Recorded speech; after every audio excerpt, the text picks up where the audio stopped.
New video. I'm excited. Let me show you what it's going to be about. And I'll be getting this guy set up, and I'm excited.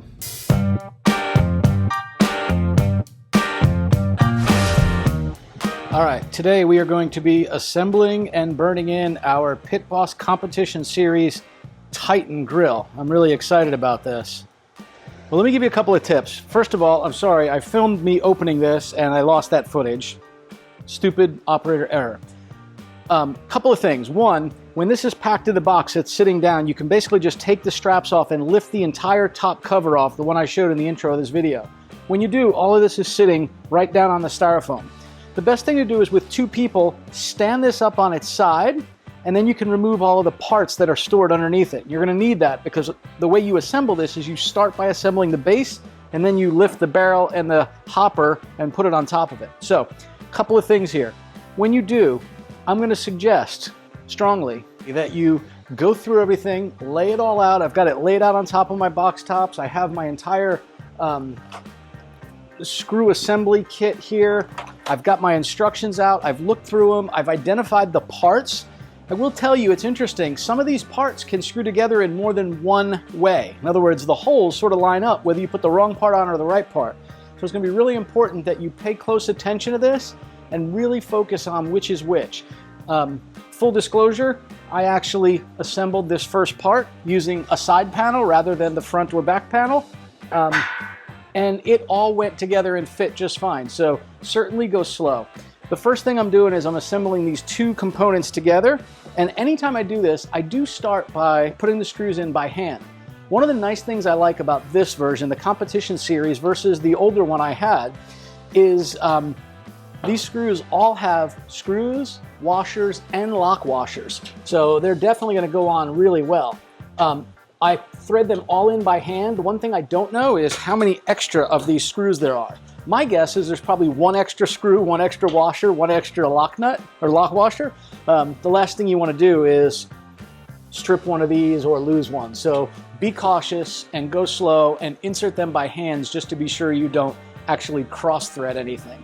Now, the nice part of this is once you have these pieces sort of assembled, then you begin to hook them to the legs themselves. So this will go right here, and this one will go right here. The nice thing is some of these are labeled. So this is 35B, this is 35D. I have noticed, however, not all of the shelves are labeled. These, for example, are 26 and 27, I think it was. 27 and 28, I apologize. They are not labeled. So you really spend a lot of time looking at the parts diagram just to make sure there's not multiple pieces that have a similar shape. You want to go slow and make sure you get this right. I like to do each step of the instructions by the, by the section. Like I'm on instruction step number 2. I like to get all of the screws prepared and ready to go when I get to that particular section, just to be sure I have everything I need for that bit of work. So I've got my screwdriver, I've got my pieces, and again, as I mentioned before, I am always going to do these by hand just to make sure nothing gets stripped or put in there incorrectly. One other thing I'll share with you is definitely inspect the box when you buy one of these. I know it's tempting when you go to a big box store. I bought this one at Academy Sports, and it's tempting to get the pre-assembled ones. But candidly, every experience I've had with the pre-assembled ones has not always been great. I have found things incorrectly put together. I have found items on in reverse, like mirror imaged or backwards. And I've also found screws that were just loose or not put in all the way or didn't have lock washers or didn't have the nuts, like some sort of problem with them. So I always say, if you have the skill set, just do the work yourself. You're probably going to be happier, and you're going to know where everything goes if you ever have to do any repair work on it. It's sort of good to know that as well. We've got that section. The next one now is we need 4 more of these screws, and we're going to put in the bottom shelf. Starting by hand over here. Do these on the side over here. This is definitely where it's going to start getting some of its rigidity and strength. Yeah, this is definitely where it gets its strength. Let's get this one on the other side started before we tighten anything up. You know, the screws now are going into the back. They're wrapping around this side. This is definitely where it's going to get rigid. Now we stand this guy up, and we're going to put the front on. Now here's one of the downsides of a magnetic microphone. The little magnet piece just attached to the grill, and it went launching off of me. All right, let's try that again. I don't know how easy I'm going to be able to show this. So what I'm essentially doing is I'm putting screws through this side piece into the bracket here. This may or may not show up well on camera. You're probably going to be looking at my back. Over here. Yeah, right here. Hey, do me a favor. If you like this video, go ahead and give it a thumbs up. And if you want to see more like it, subscribe to the channel and click on that little bell notification so you get notified of new videos. Thanks. Last part here is putting this on the bottom shelf attached to the front side. So, just like before, we have these ones that go down on the bottom.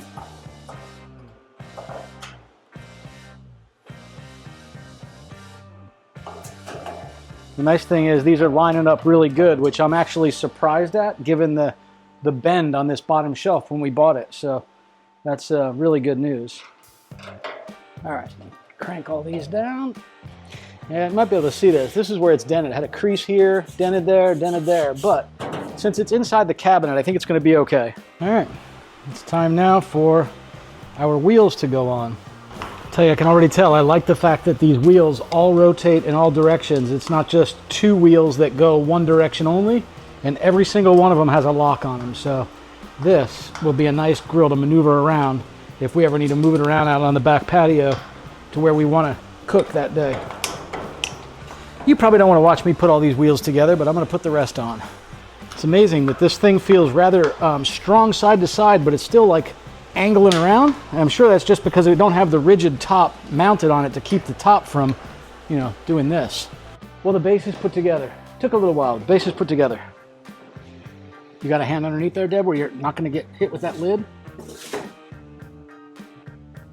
I'm not doing anything. Oh, whatever you just did. We're doing something, baby. Is that... No, oh, it's got to go my side, yeah.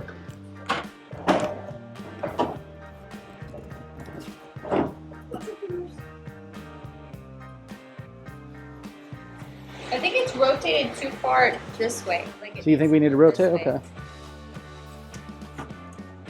Guess we need to not move the lid. Now rotate it toward the front.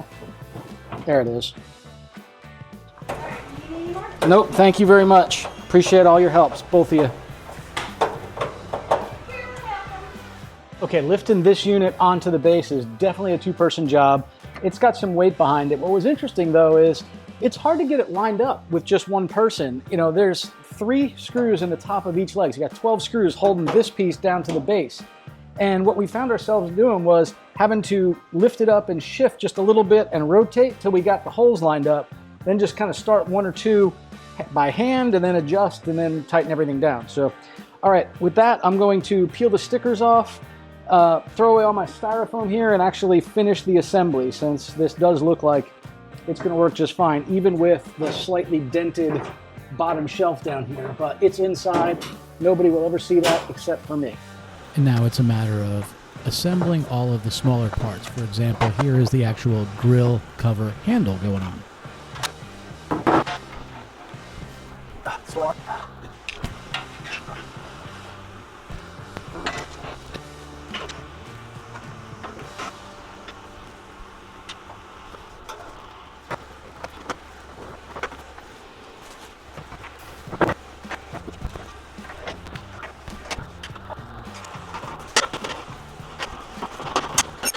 All right, got the side and front shelf on. Certainly like the way they fold in nice and secure. As much as I like the one I have at home that has this pit boss is sort of indented in with a nice different metal behind it, it's gets all kinds of crud in there. This will be nice and easy to wipe off. I'm sure the name will kind of wear off over time. But... all right, we're getting down to the home stretch, folks. And it's hot out here today. My gosh. Now this is the fire plate, and this has some oil from the manufacturing process on it. It's part of the reason why we do a burn-in on these things. It gets rid of any of those impurities where you put them in your food. So I'm gonna go ahead and put this right inside here. Put the flame guard in there. This is what allows you to get this thing nice and hot. opening this up and searing steaks and whatnot. And now it's time to install the handle so we can roll and move it around easier. Show you a feature I really like about this thing. So, first is know your distance, huh? So what's cool about this is, right back here, got a couple of places where you can hang your grates when they're not being used. Love this idea.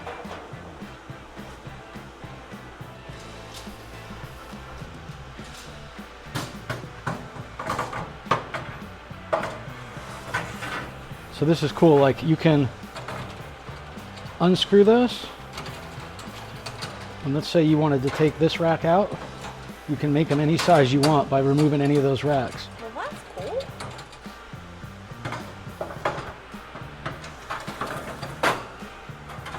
Actually, I guess if you're doing ribs though, you could load that sucker up.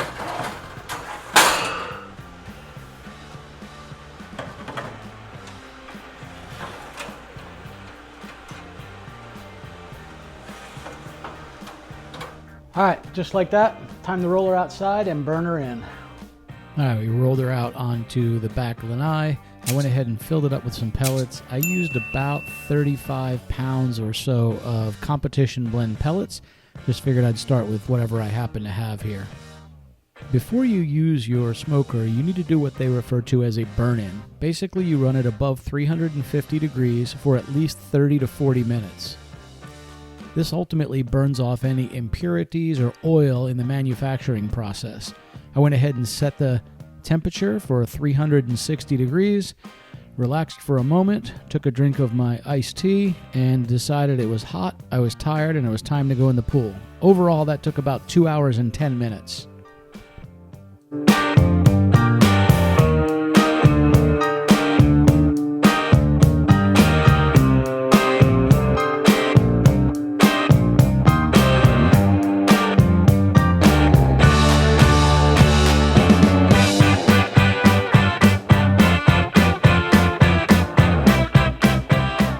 Well, that was it. We went ahead and did the burn-in for about 40 minutes or so, and then did a normal shutdown on the grill, put it up for the night, and we will be cooking some items on this very soon, and we'll be doing the videos for you. I'm real excited about getting this Titan. I think it's going to be a bit of a game changer, much bigger cooking area than our previous unit.